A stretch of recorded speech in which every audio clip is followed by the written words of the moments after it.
செய்றாங்க. இத நாம் தமிழர் கட்சி எப்படி பாக்குறீங்க? இல்ல நான் இது ஒரு வேடிக்கையா பாக்குறேன். இது அடித்தட்டு மக்களை குறைஞ்சது 100 கோடிக்கு மேலான மக்களை அவதிக்கு உள்ளாக்கி ஒரு அவசர திட்டம் தான் வேலை தான் இது. இதுல இதனால கருப்பு பணம் ஒளிஞ்சிரும், ஊழல் லஞ்சம் ஒளிஞ்சிருங்கிறது ஒரு வேடிக்கையான வார்த்தை. சும்மா ஒரு செயல் வடிவம் இல்லாத ஒரு வார்த்தை அது. அது கேட்கும் போது இன்னைக்கு ஊழல் ஒளிஞ்சிருமா லஞ்சம் ஒளிஞ்சிருமா, ஒரே ஒரு நோட்டை மாத்திட்டு நாட்டையே மாத்திட்டேங்கிறது உங்களுக்கு வேடிக்கை இல்லையா? 1000 ரூபாய் எடுத்து வச்சுட்டா ஊழல் லஞ்சம் எப்படி ஒழியும்? கருப்பு பணம் இனிமே பதுக்க மாட்டாங்க. 2000 ரூபாய் வந்துட்டா யாரும் பதுக்க மாட்டானா? வசதியா பதுக்குவான். 1000 ரூபாய் ஒரு பெட்டிக்குல 100 கோடி வச்ச இடத்துல இப்ப 2000 ரூபாய் 200 கோடி வச்சு மூடி வைப்பான். 1000 ரூபாய் 500 ரூபாய் லஞ்சம் வாங்கினா 2000 ரூபாய் வாங்குவான். அது ஒழிக்குன்னா எப்படி ஒழியும்னு எனக்கு சொல்லணும்ல, எனக்கு தெரியல. இப்ப இந்த பாருங்க, இந்த மாதிரி வேலை திட்டத்தில் அது ஒழிஞ்சிரும். எப்படி ஒழியும்? எல்லாம் தனியார்மய தாராளமய பொருளாதார கொள்கை வச்சுட்டு தனிப்பெற முதலாளிகிட்ட பணம் குவிஞ்சிருச்சுன்னு சொன்னா வேடிக்கை இல்லையா? அதானி அம்பானிக்கு கருப்பணம் அப்படியே கரைஞ்சிருச்சா அவங்க பாட்டு நடிஞ்சிருவாங்களா?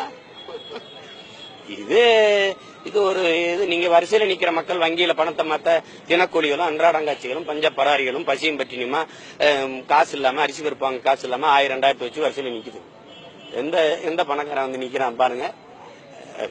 சும்மா கேட்கும் போது இதனால ஒளிஞ்சிருது, நாடே புதிய இந்தியாவா வந்துருதுன்னா பாலுக்கு அழாத குழந்தை, கல்விக்கு இயங்காத மாணவன், வேலைக்கு அலையாத இளைஞன், அந்த இந்தியா தான் என் கனவு இந்தியாங்கிறான் புரட்சியாளர் பகத்சிங். அப்படி ஒரு இந்தியா வருதா?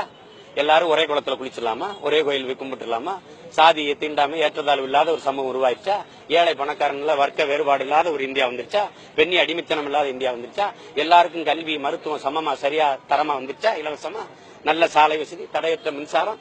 கழிவறை கட்டி கழிவறை போன்னு கெஞ்சிக்கிட்டு இருக்கா, அதே முடியல. கழிவறை கட்டுங்கிற நான் வீடே இல்லைன்னு வீதியில படுத்து கிடக்குறேன், எங்க போய் கழிவறை கட்டுவேன்?